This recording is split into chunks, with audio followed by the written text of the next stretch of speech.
Hello students, नमस्कार। समस्त को स्वागत digital Odisha classroom YouTube channel को। स्टूडेंट्स, आज आम तुम अष्टम श्रेणी चैप्टर नंबर 9 यही शरत राजा विषय को आरंभ करवा। यही शरत राजा कविता को लिखिं किए ना कवि दास बेनहुर। चलो प्रथमे तांकर এই सुंदर कविता को पढ़िबा पूर्वरु चलो आमे एही कविଙ୍କ विषय रे आलोचना करबा। एही कविଙ୍କର एक फोटो चित्र दिया जायछि एवं तळे लेखा छि केते 1953 अर्थात से 1953 मसिया रे जन्म ग्रहण करथिले।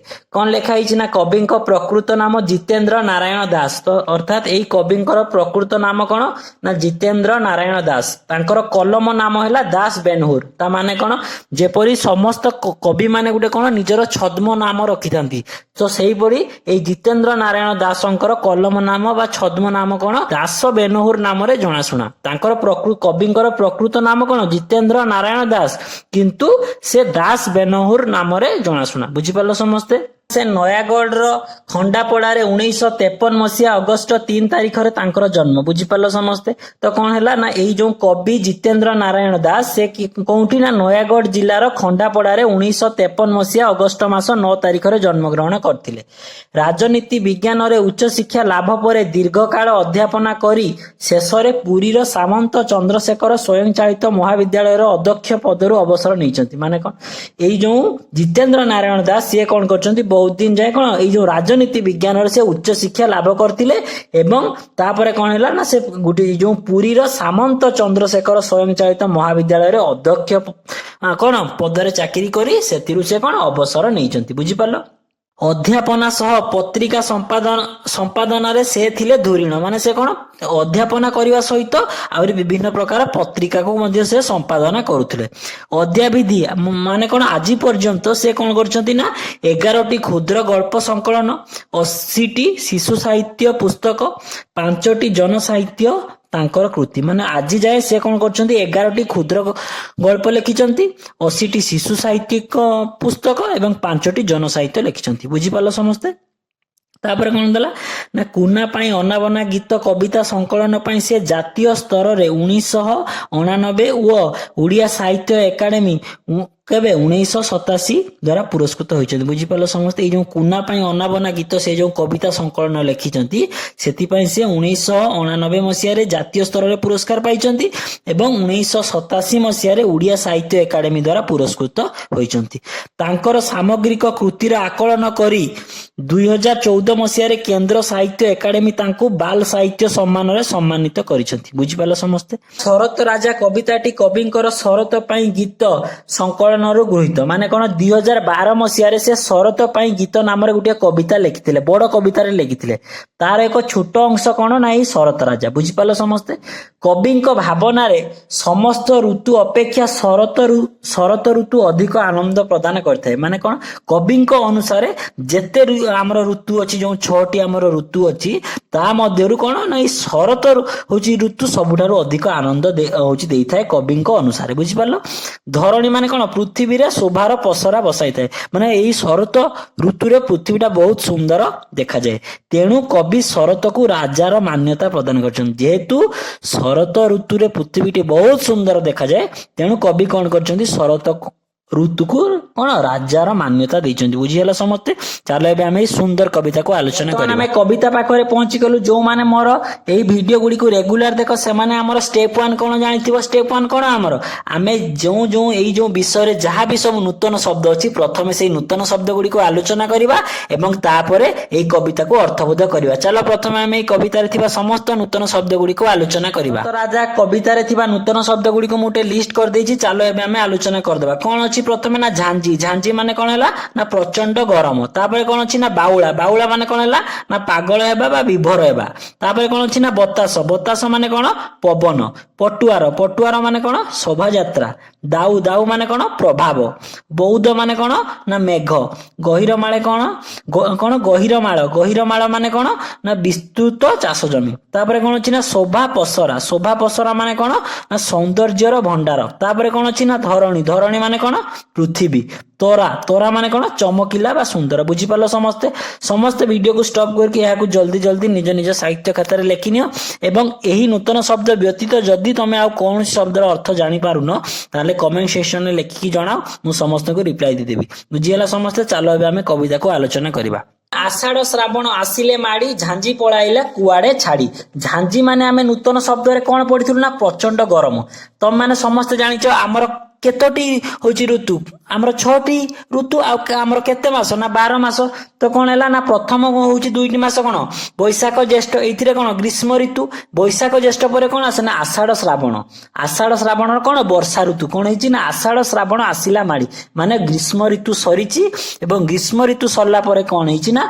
आषाढ़ श्रावण मास कौन है आसिला तापर कौन है झांझी पड़ेगा ग्रीष्म ऋतु रे झांझी माने आमे कौन कही प्रचंड गरम तो ग्रीष्म ऋतु रे कौन होता है ना प्रचंड गरम होता है जेपरी ग्रीष्म ऋतु सरीला एवं आषाढ़ श्रावण मास आसिला तो कौन है ना वर्षा कौन ग्रीष्म ऋतु पर वर्षा हमर ऋतु आसिला जेमिति वर्षा ऋतु आसिला झांझीबा प्रबल गरम आउ कौन है कुआडे छाड़ी की पळेला बुझी पारलो मु वर्तमान कोन कहूची तुमको स्टांजा 1 टा आउ थरे समराइज करी कहि दोची माने कौन है ग्रीष्म ऋतु सरीला एवं बैशाख ज्येष्ठ मास सरला परे कौन है ना आषाढ़ श्रावण मास आसिला ये आषाढ़ श्रावण मास आसिला जुगु कौन है ना जो ग्रीष्म ऋतु रे प्रबल झांझी बा प्रबल गरम थिला ताहा वर्षा ऋतुर आगमन रे छाड़ी की पळेला बुझिला चलो अब हमें स्टांजा 2 आलोचना करिवा स्टांजा 2 रे कोन दिछि मोला नई थिला केउठी सुई धाइला होइलो बाउला माने हमें नूतन शब्द रे कोन होची आलोचना करथिलु ना पागल हेबा बा विभोर हेबा माने कौन जेपरी वर्षा ऋतु माड़ी आसिला सेही भली कौन है नदी गुड़िक ग्रीष्म ऋतु रे कौन होइतिला मल्ला होइतिला बा सुखी जाइतिला तेणु एही नदी जो सुखी जाइतिला वर्षा ऋतुर आगमन रे कौन है नदी गुड़िक फुल हो गला एवं नदी गुड़िक रे पानी पूर्ण हेबा फल रे कौन है जेपरी बाउला माने कौन कहिथिले पागल लोक माने जेपरी इयाडे सियाडे धाई होती ठीक सेही परी नदी रे पानी आसी गला फल रे कौन है पानी गुड़िक सब इयाडे सियाडे धाइला बुझिबला एवं मल्ला नई माने कौन सुखी जाइतिबा नई गुड़िक वर्षा ऋतुर आगमन रे पूर्ण होइगला पानी रे पूर्ण होइगला एवं पानी गुड़िक इयाडे सियाडे सब बहिबारे लागिला बुझी पालो समस्त स्टांजा 2 चलो एबे स्टांजा 3 आलोचना करिवा बतास पवन पानी किए तांको नेता न हुए जानी माने कोन हैला ना जेमती वर्षा ऋतु माड़ी आसिला सेही पळी कोन हैला वर्षा ऋतु रे बिजुली घड़घड़ी पवन पानी एगुडा सब वर्षा हेबारे लागिला तेणु किए तांको नेता तांको मध्य रे किए प्रथमे आछि सेबा जानि गलानी माने केतेले बिजुली हेउची केतेले घड़घड़ी मारुची केतेले वर्षा होउची केतेले पवन होउची तेणु तांको मध्य रे किए तांको हमर नेता जानि होय नै तापरे कोन हैला पटुआर तांको देखिबो किस सभी आसंती फुलाई निस पटुआर माने आमे नूतन शब्द रे कोन होउची पढितलु ना शोभा यात्रा माने कौन जेपरी शोभा यात्रा रे चलला बेले दे हमर देखिथिबो समस्त लाइन रे चलथांती ठीक सेही परी कोन हैला जेपरी केतेले बिजुली आसिला केतेले घड़घड़ी आसिला एमाने सब कि हमर कोन वर्षा ऋतुर आगमन रे कोन हेले निश फुले की चलिले तापर कोन हैला ना कळ छळ पानी आसिला बही सबु आडे सते नबकी दोई जेपरी एपरी वर्षा ऋतु रे प्रबल वर्षा हला कळ कळ पानी माने सब कोन हैला बहुत जोरे पानी बहिबारे लागिला एवं किपरि जणा पड़ला ए पानी बहिबा जुगु ना जेपरी सब किछि से कोन करिवो धुई नै जिवो एते जोरे वर्षा रे पानी बहिला एपरी हमको जणा पड़ला जे जेपरी सब किछि धुई नै जिवो बुझि पालो समस्त कोन हितला ना बैशाख ज्येष्ठ आषाढ़ श्रावण जाइतला तापर की कोन आसला ना कोन भाद्रव आसीन ठीक सही परे कोन लिखा है ना भदुव असीण दूर रे थाई हाथ हलेइले माटी को चाहि ता माने कोन हैला ना कोन आषाढ़ श्रावण टाइम रे कोन हैला प्रबल वर्षा हैला घड़घड़ी आ बिजुली एई सब हेकी पानी आ कोन सुखी जाइथिबा नदी सब कोन हैला पूर्ण हमर होई गला एवं पानी माडी आसला एही सब देखि की दूर रे थाई किए कहले ना कोन भाद्रव असीन मास कोन कहले हाथ हलेकी माटी की चाहि कोन कहले एबे तुमरो प्रभाव सरला आमे एबे आसीबु बुझि परलो जो कौन भाद्रव आसीन मास माने कौन कहले ना रह आमे तळकु जाऊ कालिया मेघर सरीब दाऊ माने कौन होला जेपरी आषाढ़ श्रावण सरी जीव तापरे की आसीबो भाद्रव आसीन तेणु भाद्रव आसीन माने कौन कहले रह आमे जेतेले तळकु जीवु तू जो कला रंगर मेघ उठिकी जो एते जोरे वर्षा हेकी जो माडी जाउछु तोर दाऊ माने कौन कहितली दाऊ माने तोर जो वर्षार प्रभाव वर्षा ଋତୁର ପ୍ରଭାବ ଯେତେବେଳେ କିଏ ଆସିବେ ଭାଦ୍ରବ ଆଶ୍ୱିନ ମାସ ଆସିବେ ସେତେବେଳେ ବର୍ଷା ଋତୁର ଦାଉ ବା କଣ କାଳିଆ ମେଘ ଏବଂ ବର୍ଷା ଋତୁର ପ୍ରଭାବ ଧୀରେ ଧୀରେ କଣ ହବ ସରିଯିବ ବା କମିଯିବ। କଣ ହବ ଭାସିବ ବଉଦ ସତେ କି କପା ନେଳିଆ ଆକାଶ ଦିଶିବ ସଫା। ଯେପରି ବର୍ଷା ଦିନରେ କଣ ହୁଏ ଆକାଶଟା କଣ ହଉଛି ଦେଖାଯାଏ କଳା ରଙ୍ଗର ଦେଖାଯାଏ କଳା ମେଘ ଦେଖାଯାଏ। ତ ଏଠି ବୌଦ୍ଧ ମାନେ କଣ ହେଲା ମେଘ। ତ ଆକାଶରେ କଣ ବୌଦ୍ଧ ମାନେ କଣ ମେଘ। ତ ଆକାଶରେ ଯୋଉ ମେଘ ଗୁଡିକ ଭାସିବ ଯେତେବେଳେ ବର୍ଷା ଆମର ଋତୁ ସରିଯାଇକି ଯେତେବେଳେ ଭଦୁଅ ଅଶ୍ୱିନ ମାସ ଆସିବ ସେତେବେଳେ କଣ ହବ ନେଳିଆ ଆକାଶ ସଫା ରଙ୍ଗର ଦେଖାଯିବ ମାନେ କଳା ମେଘ ଆଉ ଦେଖାଯିବ ନାହିଁ ଆକାଶ କଣ ହବ ସଫା ଦେଖାଯିବ। ବୁଝିପାରିଲ ସମସ୍ତେ। ତ ଋତୁର ସଙ୍ଗୀତ ଗାଇ କଇ କାଶ ତଣ୍ଡି ହସିବେ ଥାଇ ମାନେ କଣ ଯେପରି ବର୍ଷା ଋତୁ ସରିଯିବ ବର୍ଷା ଋତୁ ପରେ କିଏ ଆସିବ ନା ଶରତ ଋତୁ ଗୀତ ଗାଇ ଗାଇ ପୃଥିବୀ ପୃଷ୍ଠକୁ ଆସିବ। ଯେମିତି ଶରତ ଋତୁ ଆସିବ କଣ ହବ ଶରତ ଋତୁରେ କଣ ହବ ନା ବହୁତ ସୁନ୍ଦର ସୁନ୍ଦର କଇଁ କାଶତଣ୍ଡି ଏମିତି ଧଳା ଧଳା ଫୁଲ ସବୁ ଫୁଟେ କି ନାହିଁ ଏଇଭଳି ସୁନ୍ଦର ଫୁଲ ଗୁଡିକ କଣ ହବ ଯେପରି ପୃଥିବୀ ପୃଷ୍ଠରେ ହସୁଥିବା ଭଳି ଦେଖାଯିବ। ବୁଝିପାରିଲ କି ନାହିଁ। ଗହିର ମାଳରେ ଶୁଭା ପସରା ସବୁଜ ଧରଣୀ ଦିଶିବ ପରା। ଶୁଭା ପସରା ମାନେ ଆମେ କଣ କହିଥିଲୁ ଗହିର ମାଳ ମାନେ ଆମେ କଣ ପଢିଥିଲୁ ନା ବିସ୍ତୃତ ଚାଷ ଜମି। ଆଉ ଶୁଭା ପସରା ମାନେ କଣ ସୌନ୍ଦର୍ଯ୍ୟର ଭଣ୍ଡାର। ମାନେ କଣ ହବ ନା ବଡ ବଡ ସବୁ ଗହିର ମାଳ ମାନେ କଣ ଚାଷ ଜମି ଗୁଡିକ ବହୁତ ସୁନ୍ଦର ଦେଖାଯିବ। କାହିଁକି ସେ ଯୋଉ କଇଁ କାଶତଣ୍ଡି ଫୁଲ ସବୁ ଫୁଟିବ ତେଣୁ କଣ ହବ ନା ଚାଷ ଜମି ଗୁଡିକ ସୁନ୍ଦର ଦେଖାଯିବ। ଆଉ ସବୁଜ ଧରଣୀ ଧରଣୀ ମାନେ କଣ କହିଥିଲି ପୃଥିବୀ ନା କଣ ଏଇ ପୃଥିବୀଟା କଣ ହବ ବହୁତ ସୁନ୍ଦର ଦେଖାଯିବ। ବୁଝିପାରିଲ କି ନାଇଁ। ତ ଆମର ତରା ମାନେ ଆମେ କଣ ହଉଛି ଆଲୋଚନା କରିଥିଲେ ଚମକିଲା ବା ସୁନ୍ଦର। ଯେତେବେଳେ ଶରତ ଋତୁ କଣ ହବ ପୃଥିବୀ ପୃଷ୍ଠକୁ ଆଗମନ କରିବ ସେତେବେଳେ କଣ ହବ କଇ କାଶତଣ୍ଡି ଫୁଲ ଗୁଡିକ ବହୁତ ସୁନ୍ଦର ଫୁଟିବେ ଏବଂ କଣ ହବ ବିସ୍ତୃତ ଚାଷ ଜମି ଗୁଡିକ ବହୁତ ସୁନ୍ଦର ଦେଖାଯିବ ଏବଂ ଧରଣୀ ମାନେ ପୃଥିବୀ ପୃଷ୍ଠ ବହୁତ ସୁନ୍ଦର ବା ଚମକିଲା ଦେଖାଯିବ। ବୁଝିହେଲା କି ନାଇଁ। ସବୁ ଆୟତ କରି ଆସଇ ଶରତ ବଜାଇ ତୁଇ ମାନେ ଯେପରି ବର୍ଷା ଋତୁରେ କଣ ହେଇଥିବ ବର୍ଷା ଯୋଗୁ ସବୁ ନଦୀ ନାଳ ଫୁଲ ହେଇକି ବନ୍ୟା ମାଡି ଆସିଥିବ କି ନାହିଁ। ତେଣୁ ଯେହେତୁ ବର୍ଷା ଋତୁ ସରିକି ଶରତ ଋତୁ ଆସିବ ସେତେବେଳେ କଣ ହବ ନା ନଈ ନାଳ ସବୁ ଆୟତ ହେଇଯିବ। ଆୟତ ହେଇଯିବ ମାନେ କଣ ନଦୀର ଜଳ ଆଉ ମାଡିକି ଆସିବ ନାହିଁ ବନ୍ୟା ଆଉ ହବ ନାହିଁ। ଯେହେତୁ ବର୍ଷା କମିଯିବ ଶରତ ଋତୁରେ ତେଣୁ ଏଠି କବି କଣ କହିଛନ୍ତି ନଈ ନାଳ ସବୁ ଆୟତ ହେଇଯିବ। ଶରତ ଆମର ଋତୁ ଆସିବା ଫଳରେ କଣ ହବ ନଦୀ ନାଳ ଆଉ ମାଡିକି ଯିବେ ନାହିଁ। ବୁଝିପାରିଲ କି ନାହିଁ। ଆସଇ ଶରତ ଯେହେତୁ ଶରତ ବଜାଇ ତୁରି ବଜେଇକି ଯେତେବେଳେ ଶରତ ଋତୁ ଆସିବ ନଈ ନାଳ ସବୁ ଆଉ ବନ୍ୟା ପରିସ୍ଥିତି ସୃଷ୍ଟି ହବ ନାହିଁ। ନଈ ନାଳରେ ପାଣିର ପରିମାଣ ସବୁ ଠିକ ଠାକ ହେଇଯିବ। ବୁଝିପାରିଲ କି ନାହିଁ।